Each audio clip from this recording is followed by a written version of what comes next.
Name? My name is Harry Franklyn.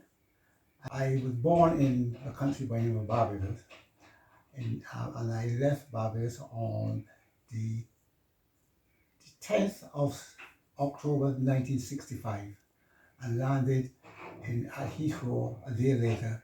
And would you say there were more opportunities for employment here than back home? Far more, far more opportunities, far more, far more things to do. And also I wanted to do some more studying in construction, and that could not be done over there.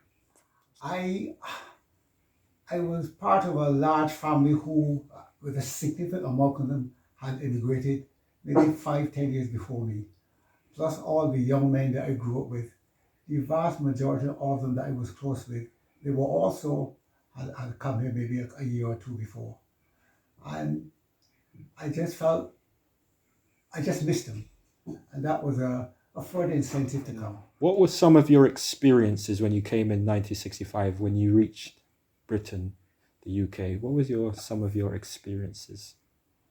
My first experience was the style of housing, because I came from a small country where nobody ever had a house that touched the next door neighbor. So when you guys had terrace houses, it was a new concept to me. And and hindsight, it's a very good economical choice.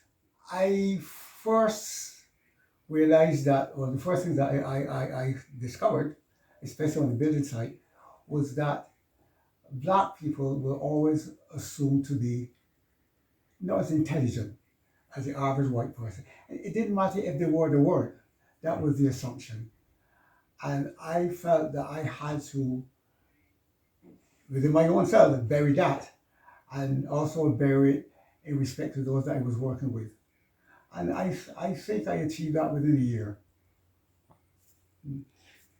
And how do you believe things have changed since the time you came in 65 till now? How? The change is significant. The changes are better. The changes are, you don't have to hide as much as you did then. You went to get somewhere to rent, and within the first month, you came to the conclusion you do not go at a house where it is owned by a white person. If you're looking for accommodation, you search, you hear, and you research who has a black person that has possible rental.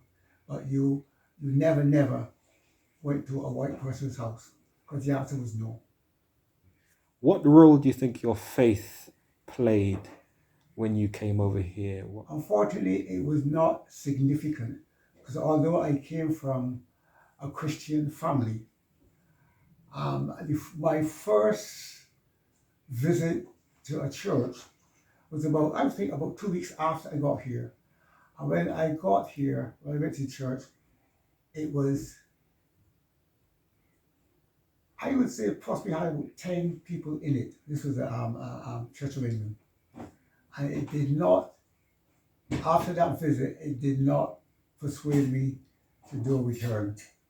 And unfortunately, I did not go back to church then for approximately 2 or 3 years. One, church at the time conflicted with one of my main sport that I like, cricket.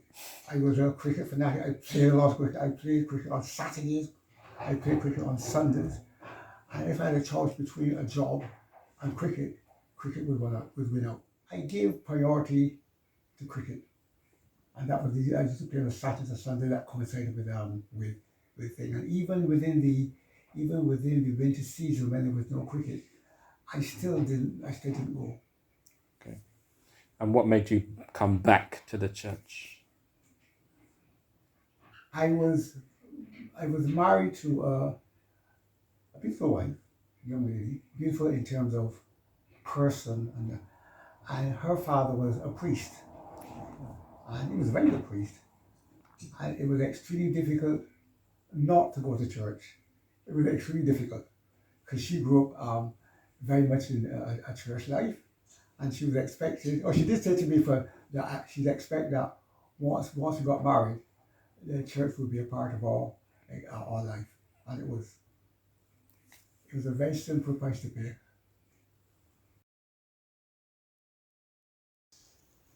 I came in 1964, and she is also from Barbados.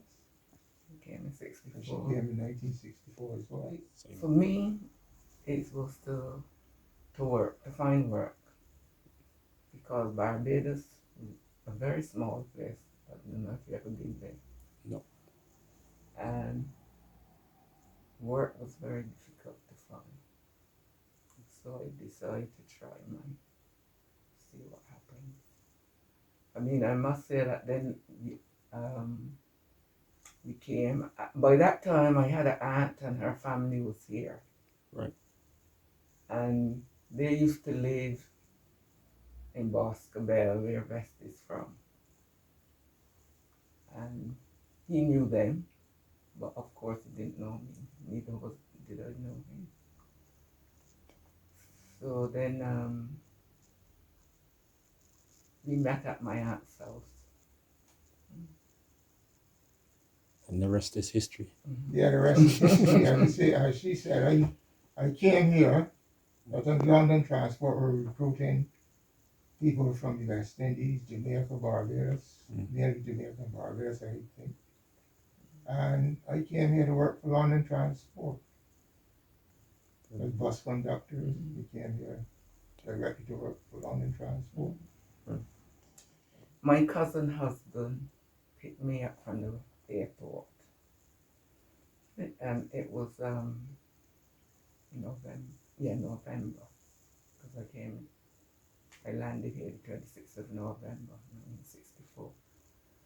And I said to Kenneth when we got outside, why is it that these people look like they're smoking and there's no cigarette in the mouth? Wow. Because he keeps saying, he said, it's happening to you too, because it's cold. Wow. When I came here, it was very nice. It was in September. Matter of fact, I left home on my father's birthday, 16th of September. About 87th. My working life started that very day. And this was that's on record. And it was very nice. That September was very, very nice. You know, but the loneliness, you know, it felt really lonely. Really lonely. How did you manage to overcome that loneliness in those first few years? But as soon as you started meeting up with other people that were from Kind of ease your country, you know, and to know that they're going through the same thing that we were going through. And in those days, you know, you used to go around to each other's places and so on, and that was a help, you know, because you're all bachelors and so on and so forth, and that helped a great deal. And as time went by, and you began to feel your way around, the situation began to change. And Barbados, when we left Barbados, people didn't used to lock the houses if they were going out. And when we came here in 64, I was working at one garage and the people, all the houses there, you find the people doors are open and all that sort of thing. So it was a kind of similar thing. Right. You know? And but we had some negative experiences while working with people, you know, a few racist bigots, you know. But generally, people were good. Can be. I remember once we were going to visit my aunt in Fulham, if you remember. Oh yeah. We were on the bus and I had Sonia and David. He had her two children. I had one lift up and she had the other lift up. David I had because he was the baby and he had a. And this man was sitting next to his wife. I have to assume she was his wife. Because he just looked up at me and said, oh, here, let me give you this tea. And he gets up And when he gets up, his wife grabs him back like that and says, sit down. Yeah. Yeah, the bus was full, standing. Right. And the man got up and said, "Oh, you can have my seat." And the boy said, "Sit down," and drag him down. Wow. So it was her prerogative, really. She wanted to sit by her husband. Was faith part of your life then, or did you grow into it over time?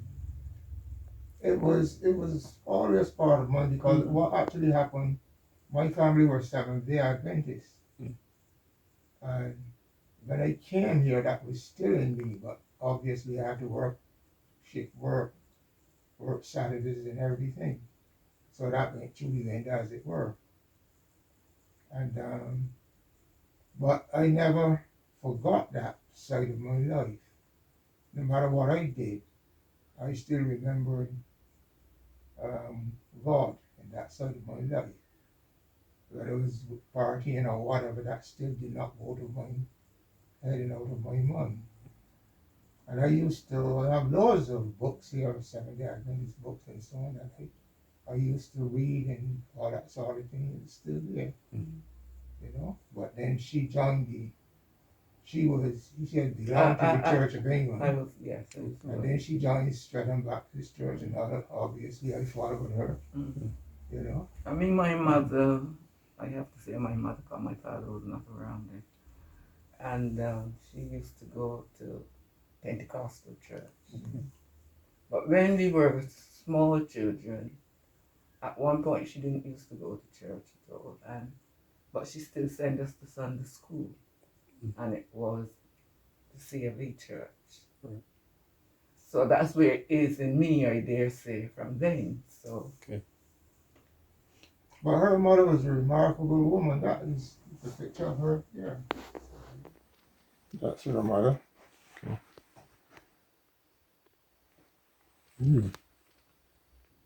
Yes, I can see the resemblance. I tell her, I'm always telling her that. My name is Veronica Vickers. I came from Kingston, Jamaica in 1962. Well, I've always wanted to do nursing because I usually help some of the folks who weren't able to read the medication and so forth, and I thought, well, I'd like to do that. And my mother was already in England, and to do the nursing in Jamaica, it will take a long time because they haven't got that many hospitals. And my mom wrote to say there are a lot of hospitals in England, and they're training folks that would get in earlier to do the training than waiting, for when I have a vacancy in Jamaica. Right. So hence I came over.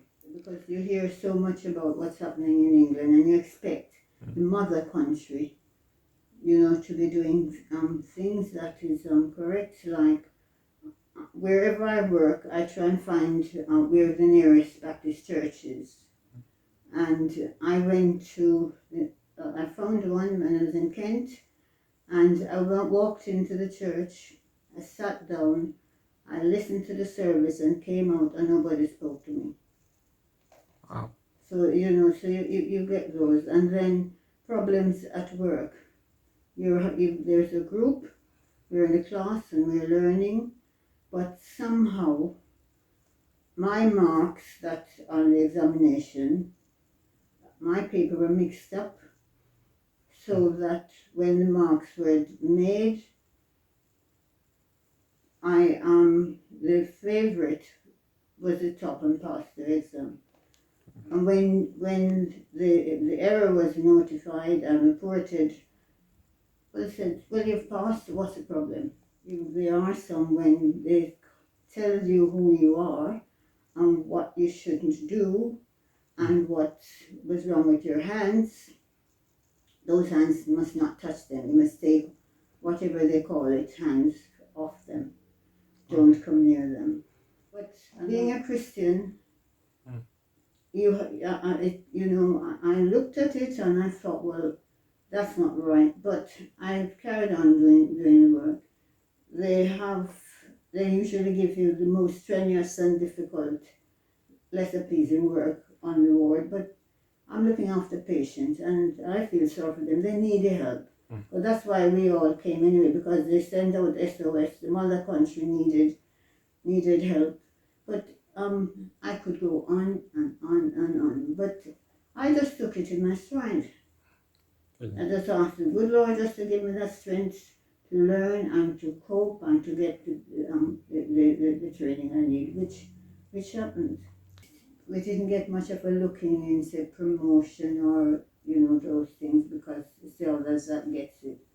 But there are some hospitals and there's some people who, some of the bosses who, they do, especially I remember one hospital in Kent, the matron, she had a heart of gold for everybody.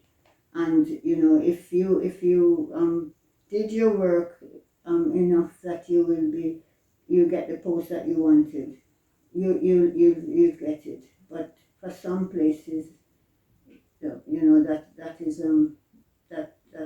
a no-no. We had a lot of problems, folks, because when you have, say, the group, lonely or so West Indians will visit West Indians and have a little talk, and sometimes they play their music, and they are forever ringing the police to say that there's a disturbance and can they come? But the police have many times the police have knocked the door to ask us where is the party being held. So they had a lot of problems then.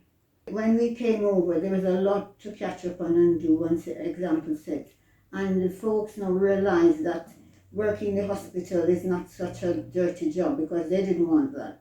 Working in a mental hospital was even worse. They don't want that. But they realized that they could get good pay. They could, some who never wear a suit, you get a suit when you go into mental hospital to work. So that attracted some of them. More, it's changed as well that the patients are not so rude, but then maybe that's how they were brought up, because we've been called some names, but we just, we had one, on certain terms where I should go.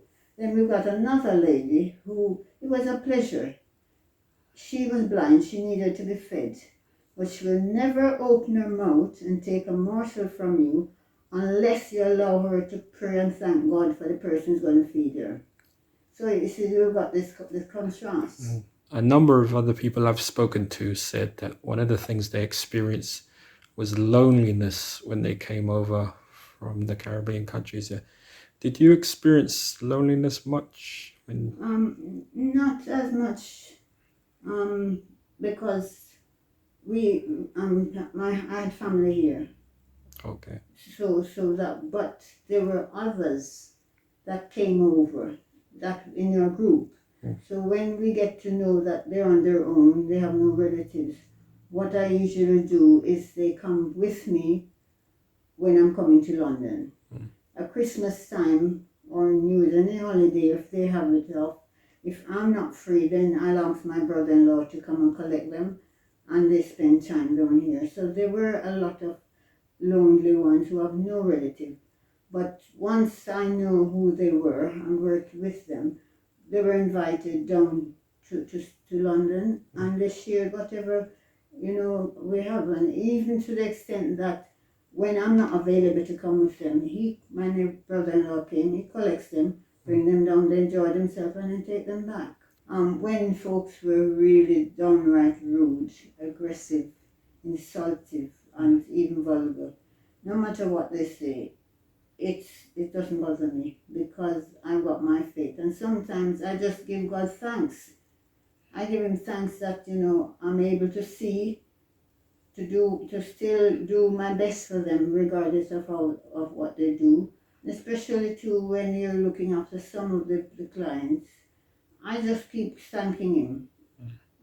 That, because, to see what's happening to them. And so I just keep giving them thanks. But that has started to help me from the minute my feet touched English soil. And that's what's been carrying me through. Without it, I don't think I would have stayed the course. I would have gone. I think I would have gone back. But the Lord didn't say everything will be hunky dory. He promised us that will be with us. Our help comes from Him, and we have to just put our trust in Him and ask for His guidance. Before I left Jamaica, I used to be an assistant teacher for one of the teachers. When I told her I was coming over, she said, she'll miss me, hope everything's all right. But what she said to me, travel is an experience. And, just those three short words, travel is an experience. It certainly is an experience, because that's how you're going to meet things and learn, and you either grow from it or you stay put. But my faith has been put in use from the minute I land until this day. Amen.